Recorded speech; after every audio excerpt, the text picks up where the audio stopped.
श्री नीरज बोरा जी, सुरेश तिवारी जी, अन्य सम्मानित जनप्रतिनिधिगण, गणमान्य अतिथिगण, विभिन्न संस्थाओं से उपस्थित सभी छात्र छात्राएं, मैं आयोजकों को आजादी के अमृत महोत्सव के आयोजन के साथ इस भव्य आयोजन को अपने आप को जोड़ने के लिए हृदय से बधाई देते हुए आप सभी उपस्थित आगंतुक अतिथियों और विभिन्न संस्थाओं के छात्र छात्राओं को इस अवसर पर आपका अभिनंदन करते हुए आप सबको देश की आजादी के अमृत महोत्सव आयोजन की ढेर सारी बधाई देता हूं। हम सब जानते हैं यह केडी सिंह बाबू स्टेडियम में यह भव्य आयोजन पूरे लखनऊ महानगर और जनपद को भारत की आजादी के महोत्सव के साथ जोड़ रहा है। भारत की आजादी केवल मांगने से नहीं मिल पाई थी। आजादी के लिए एक लंबा संघर्ष हुआ था और उस लंबे संघर्ष की कीमत को ये देश, हमारी वर्तमान और भावी पीढ़ी समझ सके, इसको ध्यान में रख करके प्रधानमंत्री मोदी जी ने देश की आजादी के 75 वर्ष पूर्ण होने के उपलक्ष्य में एक बड़े अभियान को पूरे देश के अंदर लागू किया और इसे अमृत काल के रूप में मान्यता देकर के हर एक नागरिक से एक आग्रह किया गया कि वह देश के अमृत महोत्सव कार्यक्रम में अमृत काल के महत्व को समझे। यह अवसर हमारे लिए देश की आजादी के उन संकल्पों के साथ जुड़ने का एक आयोजन है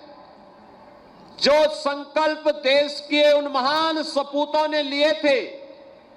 जिनके कारण, जिनके बलिदान के कारण भारत को स्वाधीनता प्राप्त हुई थी। हम सब जानते हैं कि देश के अंदर अलग अलग समय में आजादी का आंदोलन चलता रहा, लेकिन सामूहिक प्रयास 1857 के प्रथम स्वातंत्र समर में देखने को मिला था। और ये प्रथम स्वातंत्र समर इसलिए भी महत्वपूर्ण है उत्तर प्रदेश के लिए, क्योंकि इसका केंद्र बिंदु उत्तर प्रदेश बना रहा। उत्तर प्रदेश से चाहे मंगल पांडे रहे हो, चाहे वह गोरखपुर में शहीद बंधु सिंह रहे हो, चाहे वह झांसी में रानी लक्ष्मीबाई के नेतृत्व में इस लड़ाई को आगे बढ़ाने का कार्य रहा हो, चाहे वह वीरांगना अवंतीबाई, झलकारी बाई और उदा देवी के नेतृत्व में देश की आजादी के लिए किया गया संघर्ष रहा हो, या फिर इसके उपरांत भी निरंतर चलने वाली वे घटनाएं, कहीं पर चोरी चोरा के नाम पर, कहीं पर काकोरी के नाम पर, कहीं पर धन सिंह कोतवाल मेरठ में इस क्रांति की ज्वाला को आगे बढ़ाने का कार्य करते हैं, और कहीं रानी लक्ष्मीबाई कि मैं अपनी झांसी हरगिज नहीं दूंगी के संकल्प के साथ विदेशी हुकूमत के खिलाफ पूरी मजबूती के साथ लड़ने का कार्य की थी। आज उसी का परिणाम है, एक तरफ देश की आजादी का अमृत महोत्सव और दूसरी तरफ चोरी चोरा कांड का, चोरी चोरा के ऐतिहासिक घटना का शताब्दी महोत्सव हम सबको मनाने का अवसर प्राप्त हो रहा है। प्रधानमंत्री मोदी जी ने हमें इस अवसर पर 5 संकल्पों के साथ जोड़ने का आह्वान किया है। ये 5 संकल्प भारत के प्रत्येक नागरिक के लिए, वह स्कूली छात्र हो या युवा हो, वह अधेड़ हो या बुजुर्ग हो, महिला हो या पुरुष हो, कामकाजी हो या फिर व्यवसाय में लगे हुए व्यक्ति के लिए, हर एक नागरिक के लिए आवश्यक है कि अमृत काल की ऊर्जा का उपयोग हम भारत को एक नए भारत के रूप में स्थापित करने के रूप में कैसे कर सकते हैं, इस बात को लेकर के हमें आगे बढ़ना होगा। यह अमृत काल हमारे लिए प्रेरणा है। हमारे स्वतंत्रता संग्राम सेनानियों और स्वतंत्र भारत में देश की सीमाओं की रक्षा करने वाले हमारे वीर शहीदों के त्याग और बलिदान का यह हमारे लिए एक संकल्प है आगे बढ़ने का, और यह हमारे लिए उन विचारों को आत्मसात करने का, आगे बढ़ने का एक अवसर भी है। और इन सब को समाहित करते हुए आत्मनिर्भर भारत की परिकल्पना को साकार करने का भी एक अवसर है। भाइयों बहनों, आत्मनिर्भर भारत का मतलब हम सब जान सकते हैं।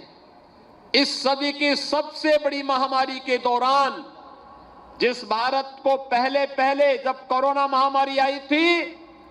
पीपी किट के लिए परेशान होना पड़ा था, सैनिटाइजर के लिए परेशान होना पड़ा था, आज वही भारत पीपी किट दुनिया के तमाम देशों को सप्लाई कर रहा है। आज वही भारत सैनिटाइजर तमाम दुनिया के देशों को दे रहा है। आज वही भारत न केवल अपने देश के नागरिकों के जीवन को बचाने का कार्य कर रहा है, बल्कि उनकी जीविका को बचाने के लिए भी एक बड़े अभियान के साथ जुड़ा हुआ है। और आज उसी भारत के अंदर भारत के वैज्ञानिकों के द्वारा विकसित की गई वैक्सीन न केवल भारत की 135 करोड़ जनता को बचा रही है, बल्कि दुनिया के कई मित्र देशों को भी भारत आज वैक्सीन उपलब्ध करा करके भारत की इस नई ताकत का एहसास करा रहा है। हमारे लिए यह अमृतकाल भारत के नागरिकों को सम्मान और स्वावलंबन के पथ पर अग्रसर करते हुए आत्मनिर्भर भारत की एक सुरक्षित, एक समृद्ध और एक श्रेष्ठ भारत की परिकल्पना को साकार करने का एक माध्यम है। हम एक और जहां अपनी सीमाओं की सुरक्षा करते हैं, वहीं अपनी सांस्कृतिक धरोहर को पूरी मजबूती के साथ आगे बढ़ाने का कार्य भी करते हैं। हम सबको नहीं भूलना चाहिए कि अगर देश के अंदर हम गरीबों को आवास दे रहे हैं, नारी गरिमा के लिए हर घर में शौचालय बनाने का कार्य हो रहा है, आयुष्मान भारत के अंदर हर गरीब को 5 लाख रुपए की स्वास्थ्य बीमा का कवर दिया जा रहा है, अगर हम लोग हर घर में बिजली निःशुल्क उपलब्ध करवाने और रसोई गैस का सिलेंडर का कनेक्शन भी फ्री में उपलब्ध करवाने की कार्रवाई के साथ देश को जोड़ रहे हैं,